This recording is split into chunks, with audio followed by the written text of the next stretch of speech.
Okay, let's talk about Kawaki. When Boruto chapters 79 and 80 came out, it sparked a lot of discussion in fandom spaces.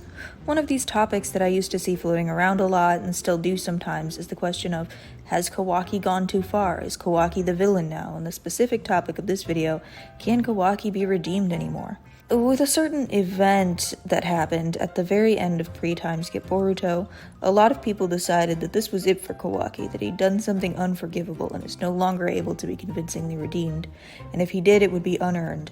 Now, I think the amount of flack Kawaki was getting at the time, and is still getting, is really unwarranted. The idea that he did anything that made him completely unforgivable is mostly born out of certain misconceptions about chapters 79 and 80. And I'm not talking about Kawaki's character here. As much as I want to eventually do a full analysis of him, that is not this video. I may dip a little bit into his mindset, but this is mostly a Boruto chapters 79 and 80 events analysis. I just want to talk about exactly what happened in the story, and why I feel it doesn't make Kawaki evil or irredeemable at all. And before I really get into it, I need to give a big spoiler warning. If you aren't caught up with the Boruto manga and care about spoilers, don't watch this video. And also don't go on Reddit. Anyways, Boruto chapter 79 opens with a massive search for Kawaki. Kawaki has decided at this point that he needs to kill Boruto as a way of essentially eliminating all Otsutsuki. His trauma and hatred caused by Ishiki's treatment of him, plus his unhealthy devotion to Naruto in the village, have led to him giving himself this purpose. He's conflicted, as we'll see later, but he's decided that he needs to kill Boruto so that the Otsutsuki are no longer a threat. This new goal leads Kawaki to temporarily seal away Naruto and Hinata so that they can't stop him and get into a major fight with Boruto. Other people show up to help Boruto. Boruto loses an eye. Kawaki is trapped for a moment before Boruto gets possessed again, and Momoshiki, for unknown reasons, helps Kawaki get away and run off.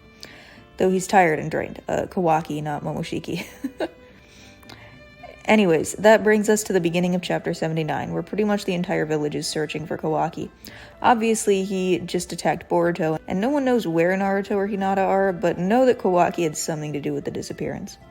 When we first see Kawaki in this chapter, he's out of breath and exhausted, noting that he's out of chakra and can hear the village searching for him. Meanwhile, Ada, back at the village, has found out where Kawaki is with her Senrigan. And if you don't care about spoilers and don't know who I'm talking about, Ada is this girl who got Otsutsuki abilities transplanted to her by Amato, specifically the Senrigan, which lets her see any events that have happened within her lifetime, and also any events that are currently happening anywhere in the world. She also has another ability, which is this charm that essentially makes any non-Otsutsuki and non-relative fall in love with her. Importantly for the upcoming scenes, she also has a thing for Kawaki. Anyways, Ada leaves to go to where she knows Kawaki is. Next we see Kawaki is on edge and hiding from the people searching for him. Ada approaches and tells him she's on his side. Kawaki seems stressed and panicked at this point. He gets frustrated with Ada and tells her that she'll draw people to him, but Ada responds that he doesn't need to worry since she can make sure no one hurts him. Now, it's important to note that Ada's crush on Kawaki is a bit weird.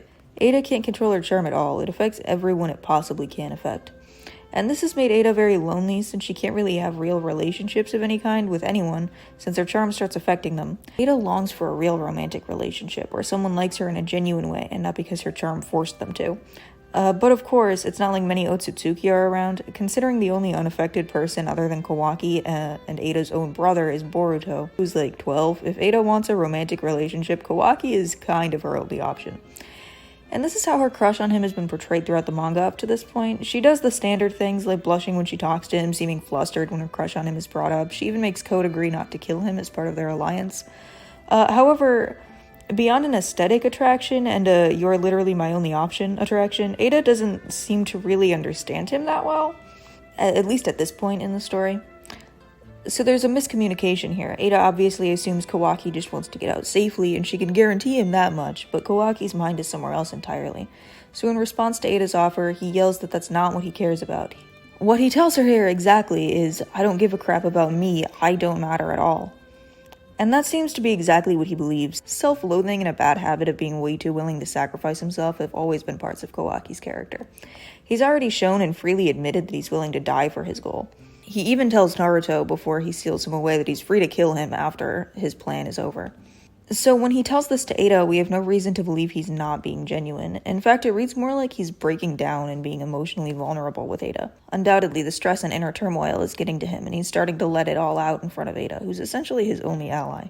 Before he gets any more vulnerable, though, Kawaki tries to get Ada to leave and focus on protecting Naruto in the village. Kawaki's very upfront with Ada about his thoughts and his goal. He sees Momoshiki as a very, very dangerous threat. The way he sees it, either he kills Momoshiki or Naruto and the village are destroyed.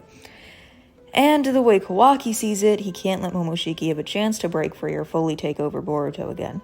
He goes on, and that self-sacrificing nature of his comes out again, as he insists that it has to be him because no one else would be willing to kill Boruto and bear the hatred of the whole village. Then he remembers Boruto, and we see his inner turmoil again. Kawaki is a burst of emotion. He gets up and holds on to Ada, and he says, "Why'd it have to be him?" This statement gets a little weird because the previous flashback panels seem to imply that the reason Kawaki is saying this is because Boruto is, well, essentially his brother. Kawaki is obviously feeling conflicted because Boruto is someone he does care about.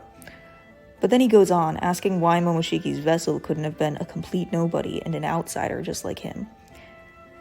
It seems like he's feeling a lot of things, and again, he's more expressive than he usually is. He's being raw and emotional. There's no reason to believe he's faking any of this.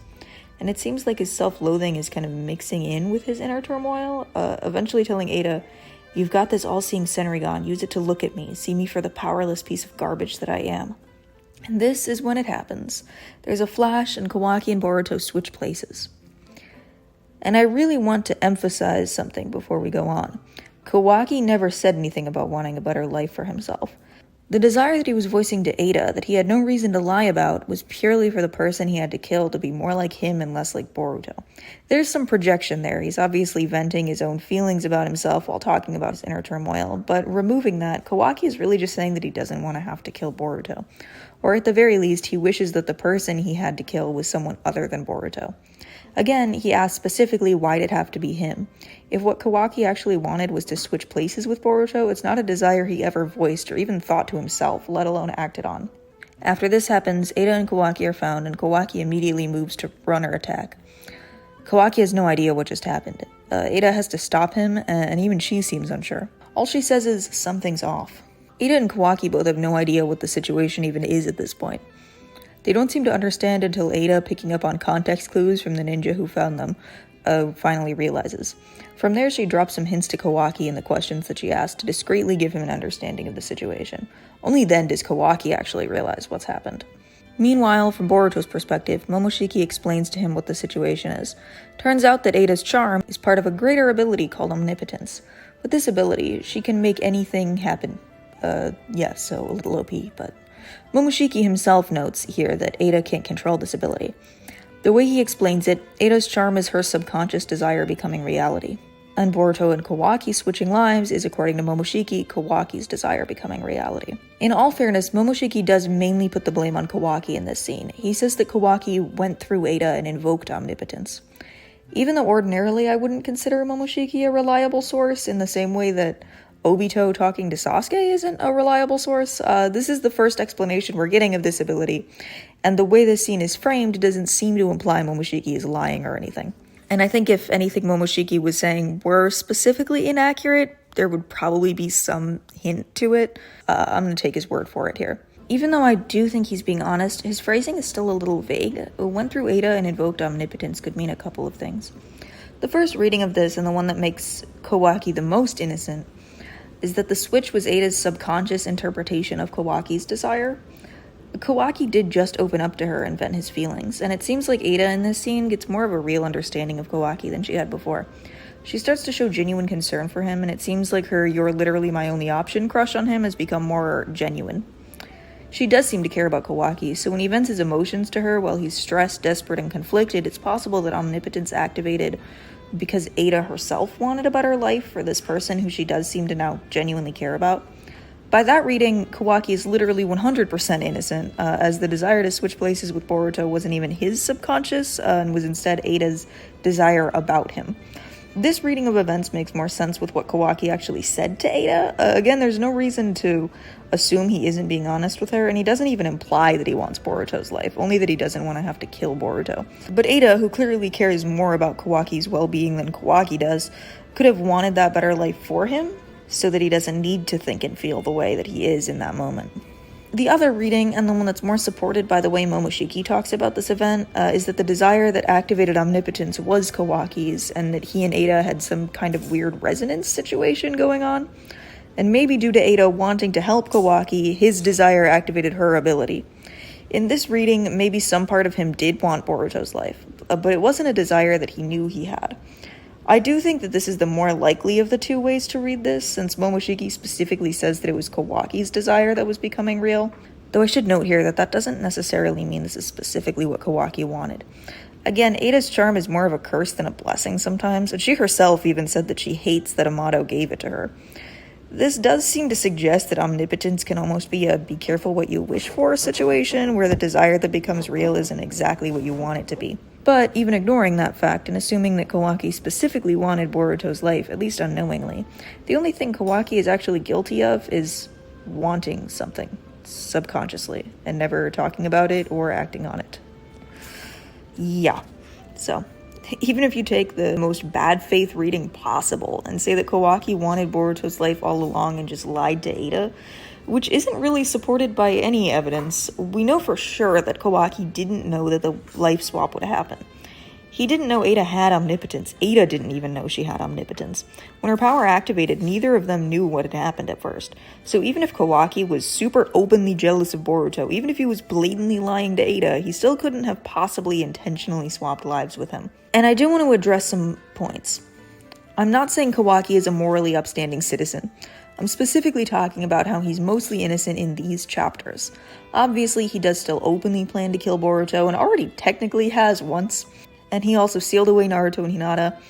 Kawaki has done things wrong, but if you consider him to still be redeemable before the ending of pre-time skip Boruto, then you still should afterwards. If, in your opinion, Kawaki crossed the line into evil when he first decided to kill Boruto, then that's fine.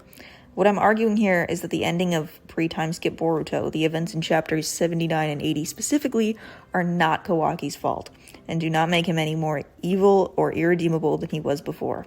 Now let's continue, because in all fairness, what Kawaki does next is definitely a morally questionable decision. He tells Ada to tell Shikamaru that Boruto killed Naruto. He even grabs her in a threatening way when Shikamaru asks if she's sure. To be clear, these are both not good things. These are things that Kawaki genuinely has done wrong and that are fully his fault. I would argue they aren't exactly deal breakers, since many very redeemable characters have done far worse. Specifically in Naruto as well. The lie specifically is pretty damaging to Boruto though it may not be quite as bad as it seems at first glance, since Kawaki probably believes this is just a temporary thing until he can kill Boruto, since he's planning on releasing Naruto then anyways, so it's not like he can reasonably keep up this lie for too long. But again, this is still very harmful to Boruto, who's already in a really bad spot, and he does physically intimidate Ada here. That's mostly everything that's relevant to this video, though I do want to note a couple of things before concluding. First of all, whether or not the desire that activated was Kawaki's or Ada's is still very much up for debate. Momoshiki blames it on Kawaki, though Ada herself later takes the blame and keeps referring to the power as hers in a way that sort of implies that she's the one who activated it on accident. In the first chapter of Two Blue Vortex, after the time skip, Ada seems to have changed her understanding though, and is saying that the events are due to Kawaki's desire. I do think it's more likely that it's Kawaki's subconscious desire, but in the end I also don't think it matters that much. After all, neither of them even knew this ability existed, and no matter who's the one who, technically activated it, it would still be a complete accident from either of them.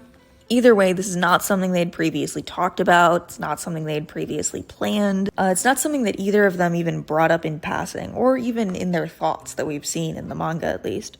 So kind of regardless of whose desire was technically manifesting, whether it was Kawaki's or whether it was Ada's interpretation of Kawaki's or some mixture of the two, it was still that a power that neither of them knew existed activated based on a subconscious thought that nobody was planning on acting on.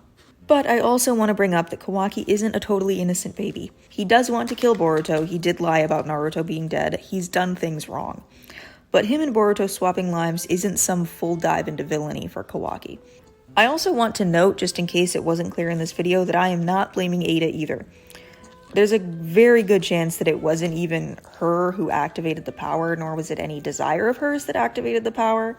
And either way, she obviously has no control over omnipotence, to the point where even after she seems to really want to undo it, and genuinely want to undo it, she isn't able to. Two Blue Vortex is also currently only 2 chapters in, so I could be proven wrong about this immediately. The next chapter could come out and Kawaki could be like, oh haha, this was all part of my evil plan all along.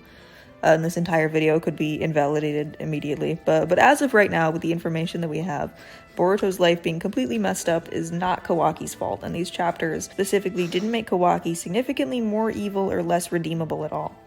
I don't think Kawaki is irredeemable personally, especially by Naruto villain standards, but if you want to argue that he is, then at least blame it on the attempted murder stuff. If you made it all the way to the end of the video, thank you for watching. I really appreciate it, and if you are interested in more Naruto and now Boruto content, which I've really been hopping on the Boruto content recently, then, you know, subscribe if you want to. You don't have to. Optional. It's, you know, free choices. No peer pressure here. And goodbye.